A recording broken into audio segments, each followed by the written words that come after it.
Yes, I was the one. I am Reverend Adele Barrow, and with a King James Bible in one hand and a cold, heavy crowbar in the other, I was the one who shattered our town's hand-carved nativity scene. I brought that iron down on the painted face of Mary, right there in the public square, on Christmas Eve, as the first gentle snowflakes of the season began to fall.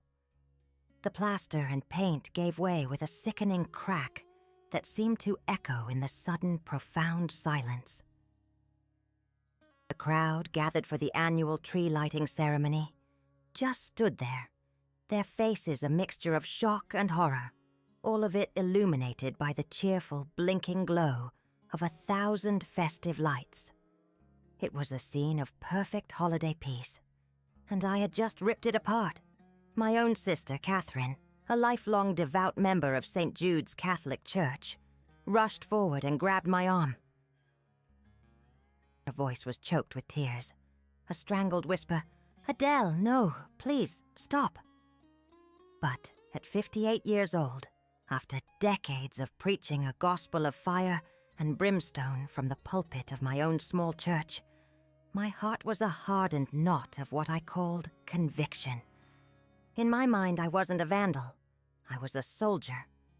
I truly, deeply believed I was waging a holy war against the sentimental idolatry that was, in my view, rotting the very soul of my community. To understand how a woman of God, a minister, could do such a thing, you have to understand where I came from. I was born and raised right here in this small Ohio town, a place where life moves at the speed of the seasons, and your family name means something. My father was a factory man, tough as leather, and my mother was the quiet, steady heart of our home. We were church-going people, but our faith was a stark and simple thing. We attended the little Union Chapel on the edge of town, a place with bare walls, hard wooden pews, and a preacher who spoke of God's judgment more than his love. For us, faith was about the Word, and only the Word. It was black and white, right and wrong. There was no room for ambiguity, no space for the messy, colorful traditions I saw in other churches.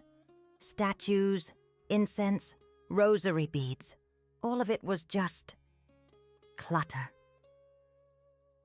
A dangerous distraction from the pure, unvarnished truth of the Scripture. That was the world that formed me. It made me strong, it made me determined, but it also made me terribly, terribly proud. My sister Catherine was different.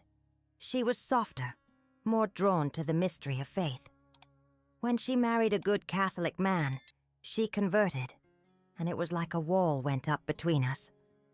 I loved my sister, I truly did, but I couldn't understand her choice. I saw her kneeling before a plaster statue of Mary, and my blood would run cold. I saw it as a betrayal of everything we were taught. "You're praying to a doll, Kathy," I'd tell her, my voice sharp with a certainty I mistook for righteousness. "You're giving worship to a creation of man, not the Creator himself." Our conversations would always end the same way, with her in tears and me walking away, convinced I was the one standing up for the truth. Over the years, that conviction hardened into a crusade. From my own pulpit at the Redeemed Soul Storefront Church, I preached against what I called the pageantry of Rome. I called the Virgin Mary a Catholic goddess, and the saints a pantheon of idols. I saw myself as a modern-day prophet, tearing down the altars of Baal. My small congregation, good people who trusted me, would nod in agreement, their faces grim. We were the remnant, the few who held to the true faith, in a town that was slowly succumbing to tradition. That nativity scene in the public square was, to me, the ultimate symbol of this decay. Every year it was the centerpiece of the town's Christmas celebration. It was old hand-carved by a local craftsman generations ago, and people loved it. They would bring their children to see it, their faces full of wonder. And every year I saw it as a public monument to idolatry, a graven image displayed for all to see, drawing hearts away from the real meaning of Christ's birth. I wrote letters to the town council. I protested. I argued with Catherine until we were barely speaking. Nothing worked. So that year I decided words were no longer enough. The Lord, I told myself, sometimes requires action. So I took the crowbar from my husband's tool shed, tucked my Bible under my arm, and walked to the town square on Christmas Eve, my heart pounding with a terrible, righteous fire. The act itself was quick. The sound of the wood and plaster shattering was final. As I turned from the wreckage, from the horrified faces of my neighbors and the weeping face of my own sister, I felt no shame. I felt no regret. I felt only a cold, hard certainty that I had done God's work. I had no idea that God was about to do His. This story. It isn't easy to tell, but I feel in my soul that it needs to be told. If what I'm sharing is resonating with you, if it's touching some part of your heart, I would be so grateful if you would subscribe to this channel and turn on the notification bell so you don't miss the part of the story where everything changed. And it would mean the world to me to know who I'm speaking with, to know where this message is landing. If you would, please leave a comment below and just let me know what city or state you're watching from. Thank you. And if you believe someone else needs to hear this testimony, please consider sharing it with them. The walk away from the town square was the longest of my life. The snow was falling a little heavier now, clinging to my coat, melting on my face like cold tears. But I wasn't crying. My heart was a block of ice in my chest. I could feel the eyes of the entire town on my back, 100 silent judgments that felt heavier than any shouted condemnation. I didn't look back. I couldn't bear to see my sister Catherine's face again, crumpled in grief over a piece of painted plaster. I clutched the Bible to my chest, its leather cover slick with melted snow, and I kept the crowbar in my other hand, my knuckles white. It felt like a scepter of righteousness. Or at least, that's what I told myself. I walked past the familiar storefronts, their windows decorated with wreaths and twinkling lights, casting a warm, inviting glow onto the snowy sidewalk. But for me, there was no warmth. It was as if I had stepped out of the world of my neighbors and into a cold, desolate landscape of my own making. My husband, George, was waiting for me in our old sedan parked a block away, the engine running. He didn't say a word when I got in and dropped the crowbar with a heavy thud on the floor mat. He just looked at me, his face etched with a deep, weary sadness that was far worse than any anger. George was a quiet man, a man who supported my ministry, even when he didn't fully understand its fire. But tonight, I saw something in his eyes I'd never seen before. Fear, not for me, but of me. We drove in silence to my church, the Redeemed Soul Chapel, which was really just a rented-out space in a tired-looking strip mall. The tires hissed on the wet pavement. The Christmas carols playing softly on the radio felt like a mockery. Each note of Silent Night was a small, sharp jab at the jagged hole I had just torn in the fabric of our town's peace. I tried to pray. I closed my eyes in the passenger seat and tried to summon the triumphant feeling I'd expected. I wanted to feel the approval of the Lord, a divine, "Well done, my good and faithful servant." But when I reached for him, there was nothing, just a hollow, ringing silence. The kind of silence that's so deep it feels like a pressure in your ears. The fire I had felt in the square was gone, replaced by a creeping, bone-deep chill that had nothing to do with the winter air. For the first time in my life as a minister, the line to heaven felt dead. I was alone. Utterly and completely alone, with nothing but the echo of that sickening crack of plaster and the image of my sister's stricken face. And then there was the pain, the ever-present grinding pain in my hands. The cold always made the arthritis worse, and tonight it was a torment. My fingers were locked into stiff, swollen knots, the joints screaming with a hot, searing agony. For over a decade, I had preached that sickness was a trial, a test of faith. I had told my congregation to praise God in their suffering, but in that car, in that profound spiritual silence, the pain wasn't a trial. It was just pain, pointless, relentless, and all-consuming. When we arrived, the handful of faithful who made up my congregation were already there, huddled in the mismatched chairs, their faces pale and uncertain under the harsh fluorescent lights. They had heard what happened. In a town this small, news travels faster than fire. They looked at me as I walked in, and I saw the same fear I'd seen in my husband's eyes. They had followed me, trusted my word as God's own, but I had led them to this. I had made them pariahs in their own community on the holiest night of the year. I stood before them, my wet coat dripping onto the worn linoleum floor. I was supposed to lead them in a Christmas Eve service. I was supposed to preach about the birth of the Savior, about peace on earth and goodwill toward men. But how could I? Peace was a shattered thing at my feet. Goodwill was a stranger I had just chased out of town. The pride that had carried me to the square, the absolute certainty that had guided my hand, it had all crumbled away on that silent car ride, leaving me empty and exposed. I was a general who had led her troops into a battle she was no longer sure was just, and in their eyes, I saw the devastating cost of my war.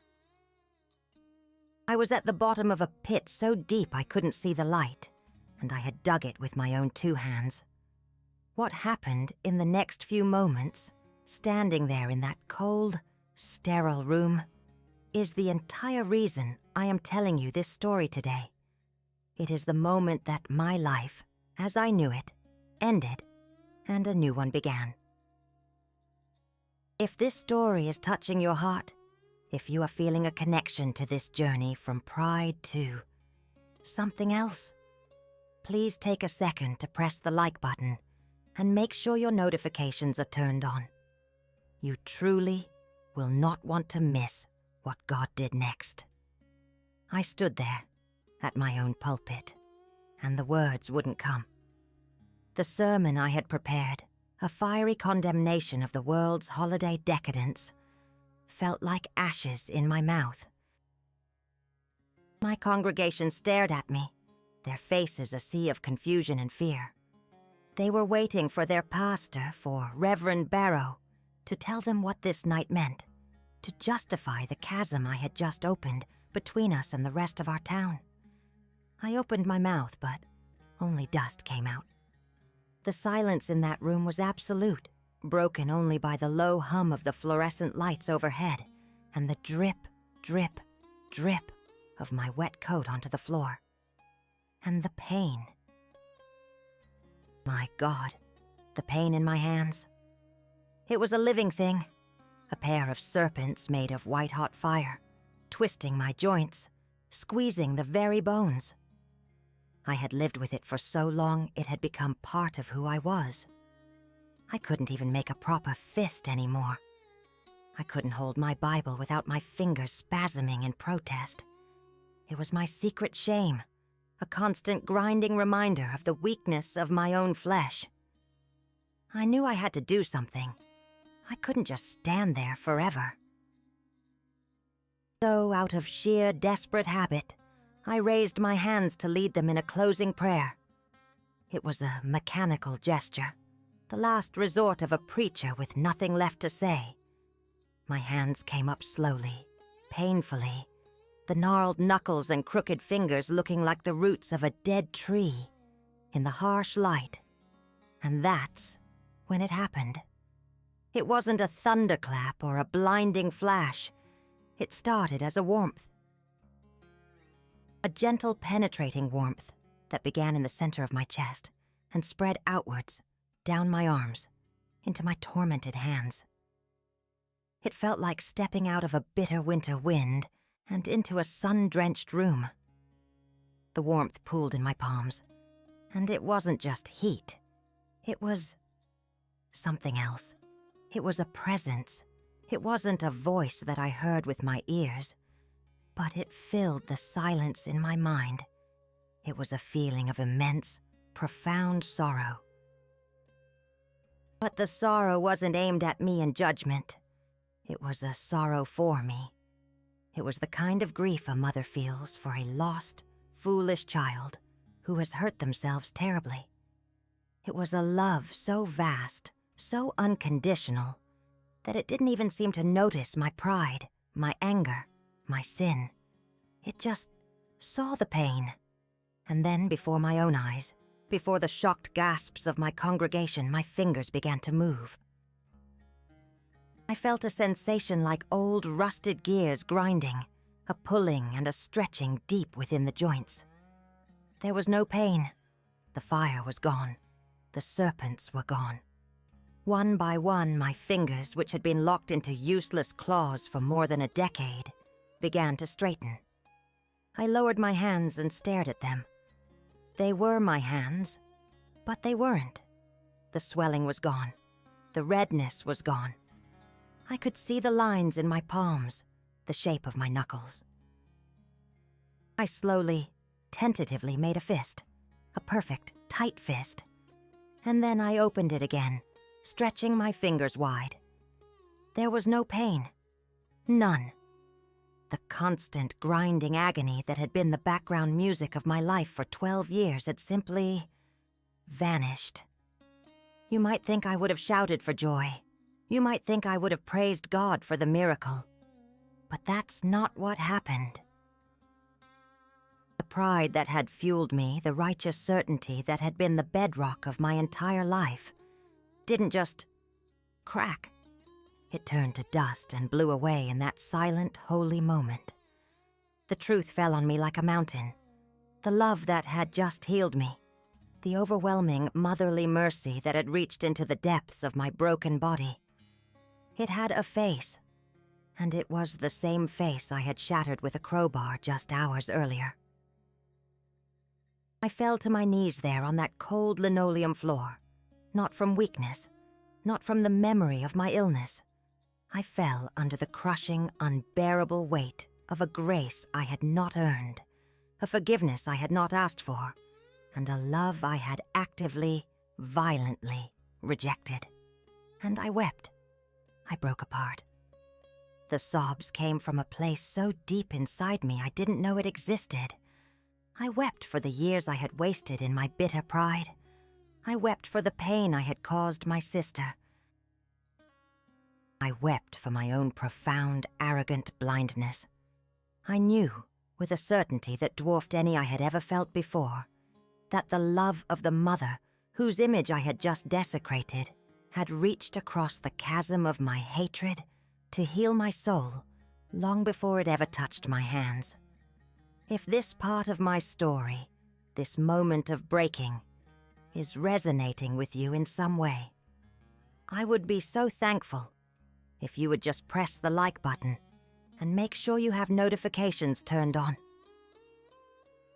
It lets me know that this testimony is finding the hearts it's meant for, and I truly don't want you to miss the part where grace began to rebuild what I had destroyed. The days that followed were a blur of confusion. My husband, George, drove me home from the church that Christmas Eve, and my small congregation melted away into the snowy night, their faces a mixture of awe and terror. They didn't know what to make of what they had seen, and frankly, neither did I. I spent Christmas Day in a fog. The physical reality of my healing was undeniable. I could button my own shirt for the first time in years. I held a coffee mug with a steady hand, feeling the warmth of the ceramic against my skin without a single throb of pain. I could open a jar. I could turn a key in a lock. These small, mundane miracles were a constant, jarring testament to what had happened.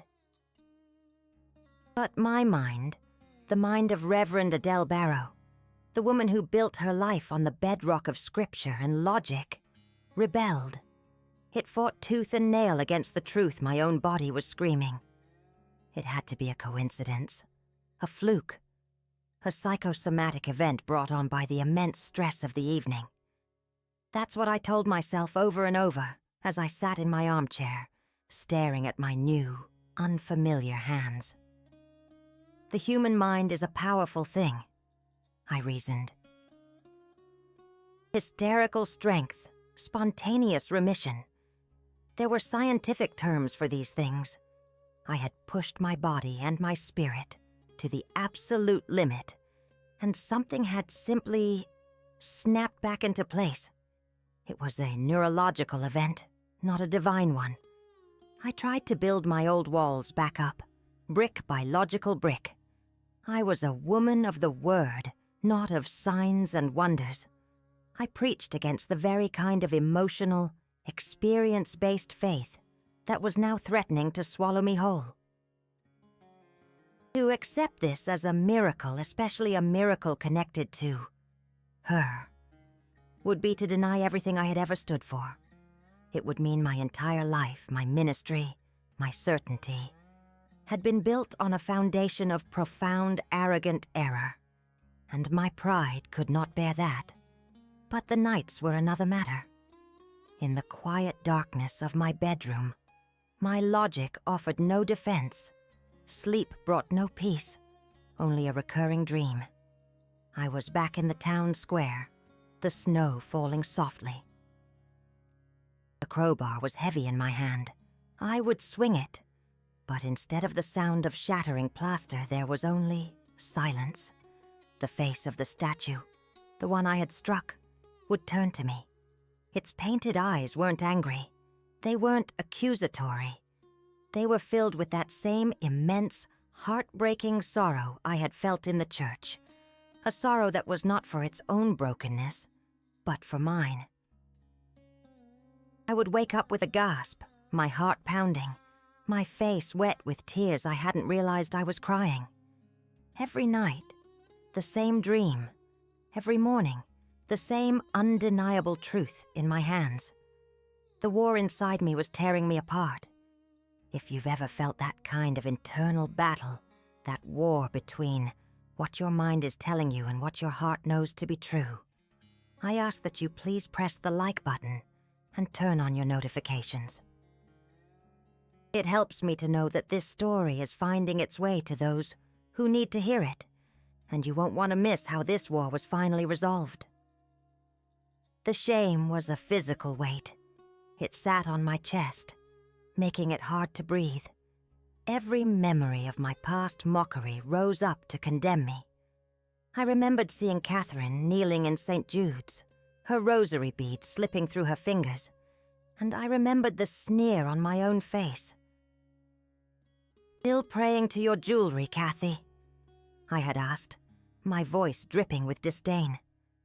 I remembered a sweet old woman from my congregation, before she left for the Catholic Church, giving me a small laminated prayer card with Mary's picture on it. "For protection, Reverend," she had said.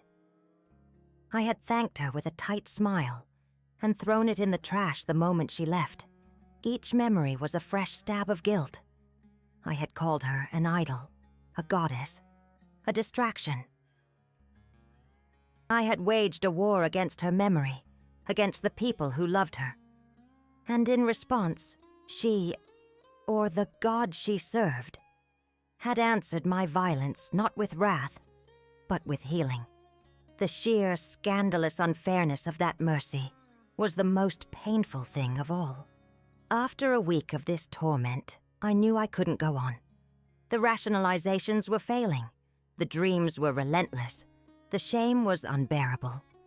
I had to do something.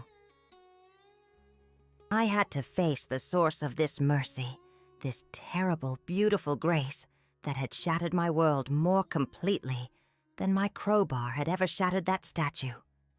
One cold, gray afternoon, I found myself driving my old sedan through town. I didn't know where I was going, not consciously, but my hands on the steering wheel seemed to have their own will. They guided me past the town square where the broken nativity scene had been quietly removed, and they guided me to the one place I had spent my life despising. I parked across the street from St. Jude's Catholic Church. I sat there for a long time, just looking at the stone steps and the heavy wooden doors. To me, that building had always been a fortress of error, a monument to misplaced worship. To cross its threshold felt like the ultimate act of betrayal against my own faith. But staying in my car, trapped in the prison of my own mind, felt worse. With a trembling hand, my newly healed hand, I opened the car door.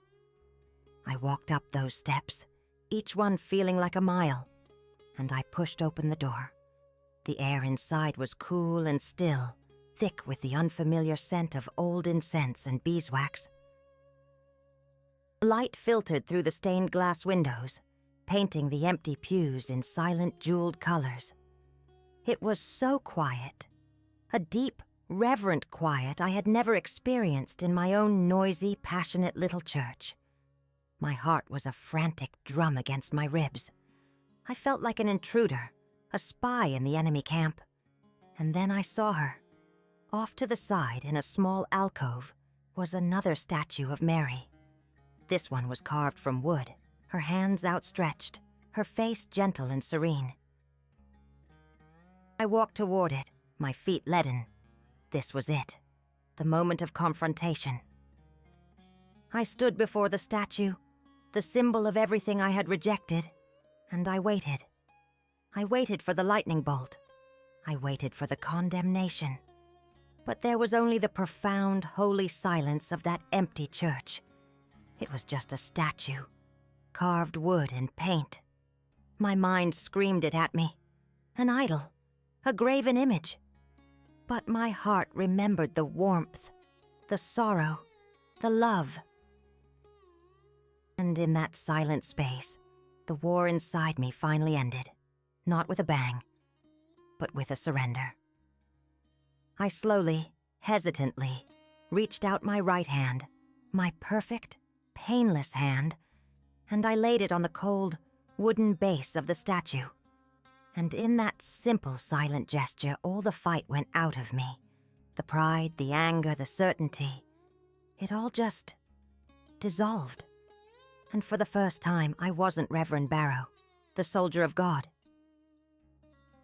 I was just Adele, a broken, foolish woman who had been shown a mercy she would never, ever understand.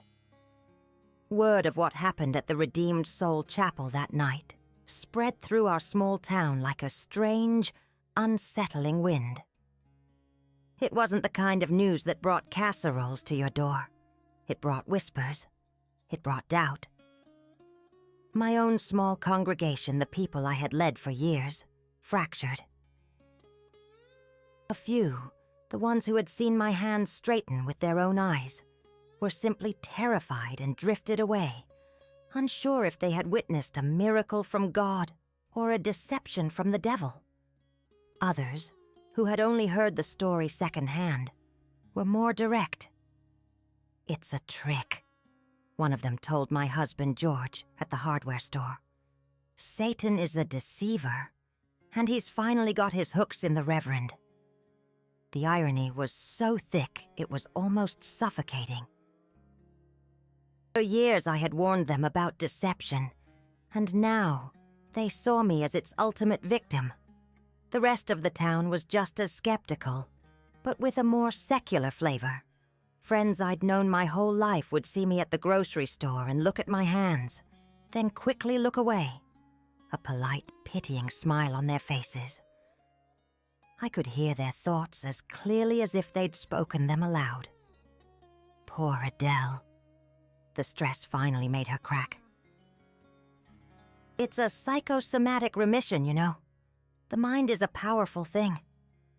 My own doctor, a good man I'd known for 30 years, examined my hands, his brow furrowed in confusion. He looked at my old x-rays showing the severe joint degradation, and then at my perfectly functional fingers. He had no medical explanation.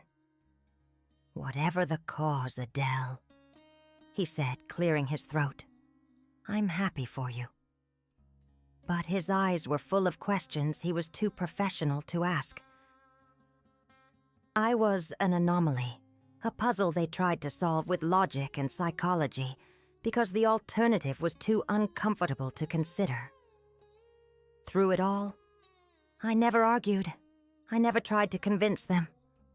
When people challenged me, when they offered their rational explanations or their spiritual warnings, I would just look at them calmly and say, "It was the most real thing that has ever happened to me." There was nothing else to say. How do you describe the taste of water to someone who has never been thirsty?